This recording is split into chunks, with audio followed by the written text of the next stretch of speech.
फरवरी की ठंडी शाम धीरे धीरे गांव सूरजपुरा पर उतर रही थी। आसमान धुंध से ढका था और खेतों के ऊपर हल्की सफेद चादर तैर रही थी। गांव के बाहर खड़े पुराने बरगद के नीचे रोज की तरह कुछ किसान इकट्ठा थे। हवा इतनी सर्द थी कि उनके हाथ बार बार आग की तरफ बढ़ रहे थे। भाई, इस साल की ठंड तो जैसे खत्म होने का नाम ही नहीं ले रही।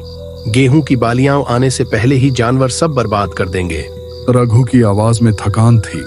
उसके पास बैठा मोहन जमीन पर लकड़ी से लकीरें खींच रहा था, जैसे अपने मन की चिंता मिटाने की कोशिश कर रहा हो।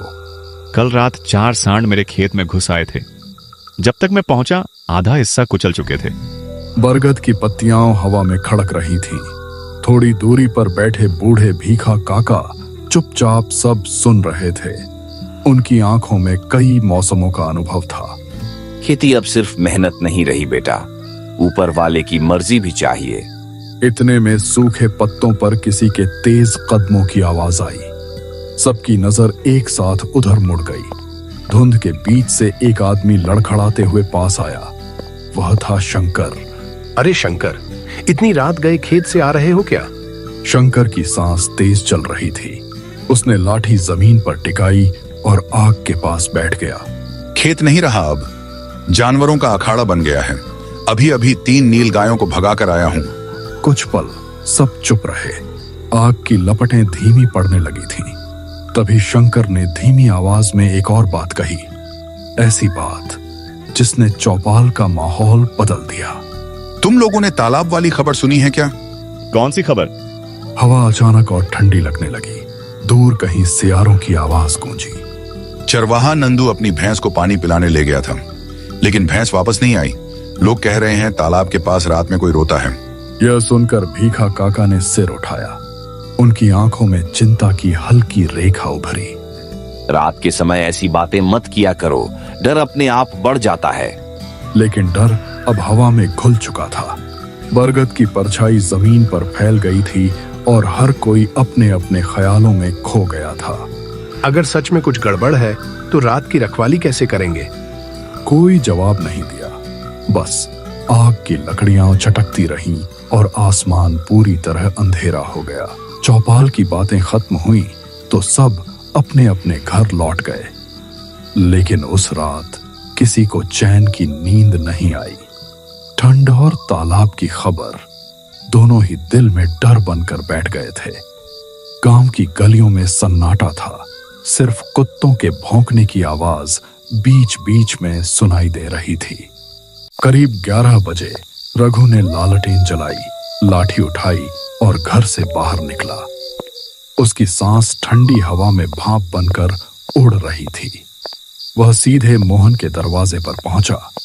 मोहन, चलो, रात बढ़ रही है। अगर अभी नहीं निकले तो खेत खाली मिलेंगे।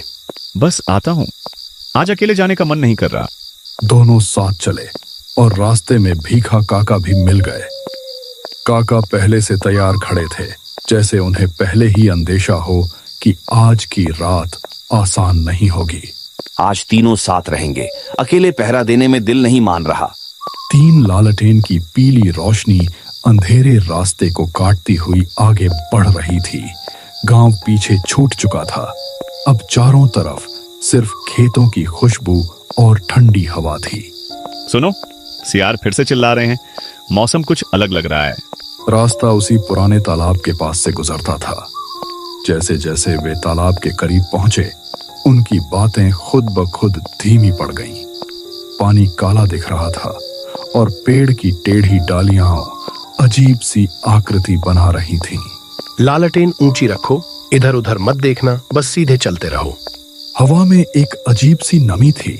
ऐसा लग रहा था जैसे कोई उन्हें दूर से देख रहा हो।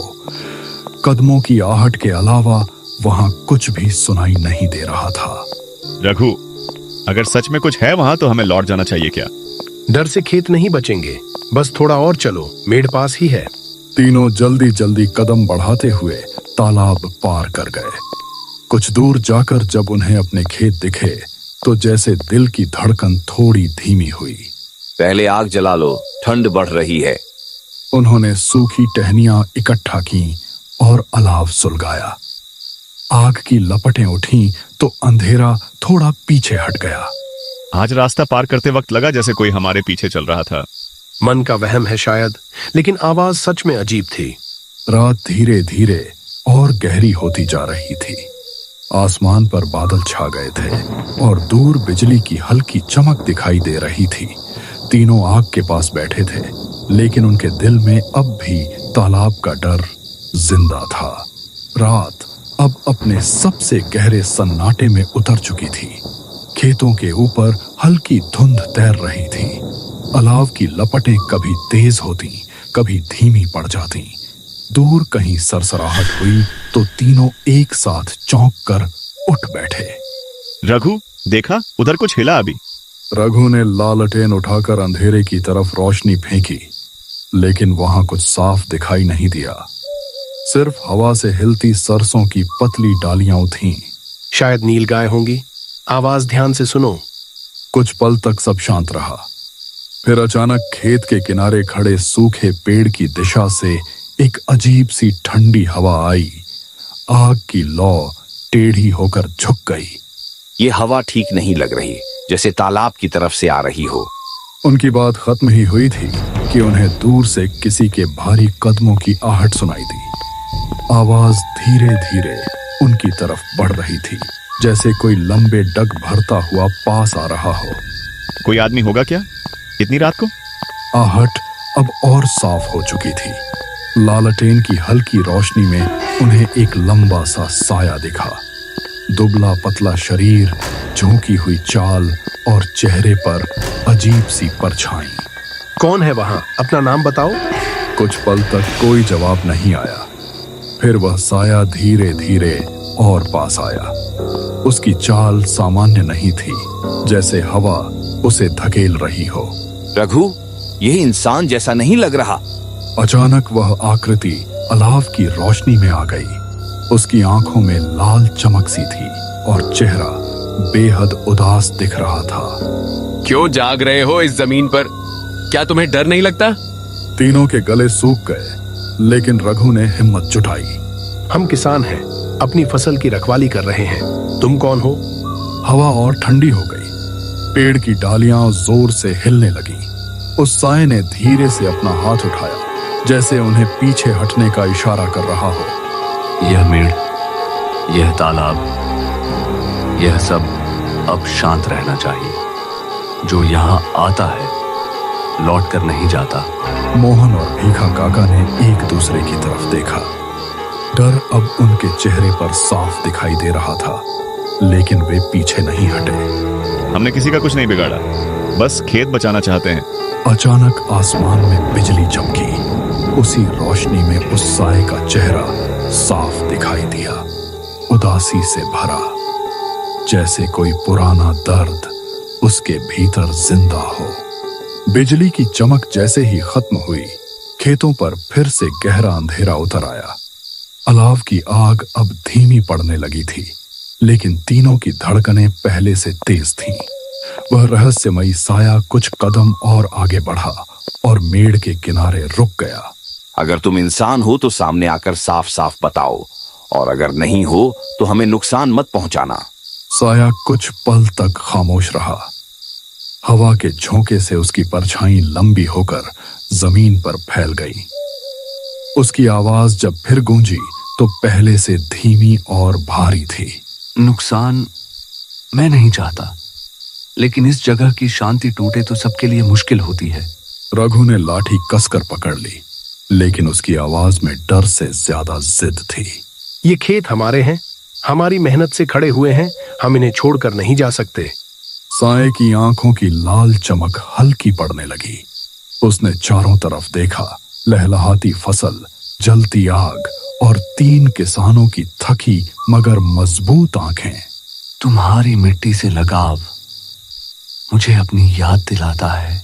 यह सुनते ही माहौल का डर थोड़ा बदल गया। अब उस आवाज में गुस्से से ज्यादा थकान और दर्द महसूस हो रहा था। अगर तुम्हें कुछ कहना है तो साफ कहो, हम भागने वाले नहीं। कुछ पल तक सन्नाटा छाया रहा। दूर बादलों में फिर हल्की गड़गड़ाहट हुई। साय ने धीरे धीरे सिर उठाया। बहुत समय पहले मैं भी इसी जमीन पर पहरा देता था। बारिश, सूखा, जानवर, सब से लड़ता था। तीनों किसान अब ध्यान से उसकी बातें सुन रहे थे। डर कम होकर जिज्ञासा में बदलने लगा था। तो फिर तुम यहाँ क्यों भटक रहे हो? इस तालाब से क्या रिश्ता है तुम्हारा? साया कुछ देर तक चुप रहा, जैसे पुराने वक्त को याद कर रहा हो। हवा अचानक शांत हो गई और पेड़ की टहनियां स्थिर हो गईं। कभी इस तालाब को बचाने के लिए मैंने सब कुछ खो दिया था और उसी रात मेरी कहानी यहीं खत्म हो गई। उसकी आवाज में ऐसी ठंडक थी कि तीनों के शरीर में सिहरन दौड़ गई। अलाव की लपटें एकदम तेज भड़कीं, जैसे कोई अनदेखी ताकत उन्हें छू कर गुजरी हो। तुम्हारी कहानी क्या है? हमें बताओ, शायद हम समझ सकें। साया धीरे धीरे आग के करीब आया। अब उसका चेहरा डरावना, कम और थका हुआ ज्यादा लग रहा था। उसकी आंखों की लाल चमक भी फीकी पड़ने लगी थी। खेतों के ऊपर ठंडी हवा थम सी गई थी। ऐसा लग रहा था जैसे पूरी रात उस साय की कहानी सुनने के लिए ठहर गई हो। अलाव की लपटें उसके चेहरे पर पड़ रही थीं और पहली बार तीनों को उसमें डर से ज्यादा दर्द दिखाई दे रहा था। बहुत पुराने समय की बात है, जब इस जगह पर सूखा पड़ा था। लोग पानी के लिए भटकते थे और खेत बंजर हो गए थे। रघु, मोहन और भीखा काका बिना पलक झपकाए उसे सुनते रहे। अब उनके मन में डर की जगह सहानुभूति जन्म लेने लगी थी। तब मैंने अपने हाथों से यह तालाब बनाया था ताकि गांव जिंदा रह सके। दिन रात मेहनत की, लेकिन कुछ लोग इस जमीन पर कब्जा करना चाहते थे। उसकी आवाज भारी हो गई। हवा फिर से चलने लगी और सरसों की फसल लहराने लगी। फिर क्या हुआ? साया कुछ पल के लिए चुप हो गया। ऐसा लगा जैसे पुराने जख्म फिर से खुल गए हों। एक कड़ाके की रात उन्होंने मुझे इसी पेड़ के पास छोड़ दिया। ठंड और अकेलेपन में मेरी सांसें धीरे धीरे खत्म हो गईं और तब से मैं यहीं हूं। तीनों के चेहरों पर गहरी उदासी उतर आई। जिस डर से वे भाग रहे थे वह अब एक अधूरी कहानी बनकर सामने खड़ा था। तो तुम इस जमीन के रखवाले हो, हमें नुकसान क्यों पहुंचाओगे? साया उनकी तरफ देखता रहा। उसकी आंखों की लाली अब लगभग गायब हो चुकी थी। नुकसान नहीं चाहता, लेकिन जब लोग लालच में तालाब को छेड़ते हैं तब मुझे रोकना पड़ता है। मवेशी पानी की गहराई में खुद चले गए थे, मैंने किसी को खींचा नहीं। रघु ने धीरे से लाठी जमीन पर टिका दी। उसका डर अब पूरी तरह खत्म हो चुका था।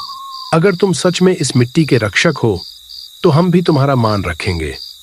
हम तालाब को कभी नुकसान नहीं पहुंचाएंगे। यह सुनकर साया कुछ पल शांत खड़ा रहा। फिर उसने खेतों की तरफ देखा। हरी बालियां हवा में झूम रही थीं। तुम लोगों की मेहनत मुझे अपने दिनों की याद दिलाती है। अचानक आसमान में हल्की बारिश शुरू हो गई। बूंदें अलाव के आसपास गिरने लगीं और रात में एक अजीब सी शांति फैल गई। तो क्या अब हमें डरने की जरूरत नहीं? साया धीरे धीरे पीछे हटने लगा। उसकी आकृति धुंध में खुलने लगी थी। जब तक तुम इस मिट्टी का सम्मान करोगे, कोई बुरी ताकत इस मेड़ को पार नहीं करेगी। बारिश अब तेज हो चुकी थी। बूंदें मिट्टी पर गिरकर एक अलग ही खुशबू फैला रही थीं। अलाव लगभग बुझ चुका था, लेकिन तीनों के दिल में अब डर नहीं था। सिर्फ एक अजीब सी शांति थी। जिस साय से वे कांप रहे थे वही अब उन्हें इस जमीन का पहरेदार लग रहा था। रघु, लगता है वो सच में हमारी रक्षा करना चाहता था। रघु ने तालाब की दिशा में देखा। धुंध के बीच वह आकृति धीरे धीरे गायब हो रही थी, जैसे बारिश उसे अपने साथ बहा ले जा रही हो।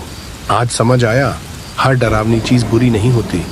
भीखा काका ने हाथ जोड़कर पीपल के पेड़ की तरफ सिर झुका दिया। उनकी आंखों में सम्मान था। यह मिट्टी किसी के बलिदान से बची है, अब इसे संभालना हमारी जिम्मेदारी है। बारिश थोड़ी थमी तो उन्होंने फिर से सूखी लकड़ियां डालकर हल्की आग जलाई। रात का बाकी पहर बिना किसी हलचल के बीत गया। ना नील गाय आई, ना कोई सांड। खेत बिल्कुल शांत थे, जैसे किसी अदृश्य शक्ति ने पहरा दे रखा हो। आज तो एक भी जानवर नहीं दिखा, ये पहले कभी नहीं हुआ। सुबह की पहली हल्की रोशनी आसमान में फैलने लगी। बादलों के पीछे से सूरज की किरणें झांक रही थीं। तीनों ने खेतों का चक्कर लगाया। फसल सुरक्षित थी, एक भी पौधा रौंदा हुआ नहीं मिला। लगता है उसका आशीर्वाद सच में काम कर गया। गांव लौटते वक्त उनके कदम हल्के थे। रात का डर अब एक कहानी बन चुका था। उस दिन के बाद गांव में अजीब शांति रहने लगी। रात को खेतों में पहरा देना कम हो गया और लोग कहते थे कि पीपल के पेड़ के पास से गुजरते वक्त ठंडी हवा जैसे किसी की मौजूदगी का एहसास कराती है। डरावना नहीं, बल्कि सुकून देने वाला।